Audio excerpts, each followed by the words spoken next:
ئێمە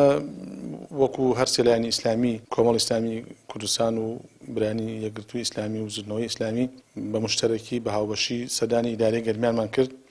بۆ گەیاندنی هەست و شعوری خەڵکی موسڵمانی کوردستان و داواکاری خەڵک بەڕاستی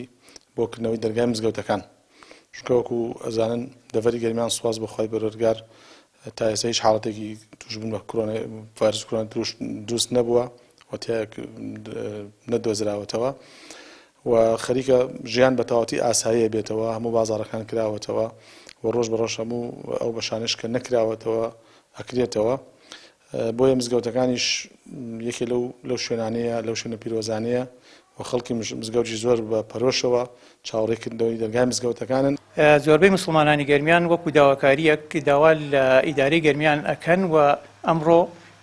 لە هەر سێ مەڵبەندی بزوتنەوەی ئیسلامی و کۆمەڵی ئیسلامی و یەکگرتووی ئیسلامی کوردستان لە بارگای مەڵبەندی چواری گەرمیانی یەکگرتووی ئیسلامی کوردستان کۆبوونەوە، پاشان سەردانی ئیدارەی گەرمیانیان کرد بۆ ئەوەی داوا لە حکوومەتی هەرێم و ئیدارەی گەرمیان بکەن کە ئەم هەم بۆنەی نزیکبوونەوەی مانگی پیرۆزی ڕەمەزان و ئەوەی کە مسلمانان ئەوە بۆ دوو مانگەشێت لە مزگەوتەکان دابڕیاون و مشتاقی مزگەوتەکانن بڕیار بدەن کە مزگەوتەکان بەڕووی مسلماناندا بگرێتەوە.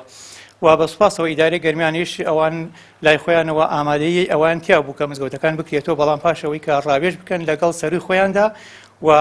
ئەو ڕێکارانەی کە پێویستە لە ڕووی تەندروستیەوە لە مزگەوتەکانە بگیرێتە بەر و پاشان بڕیاری لەسەر بدرێت.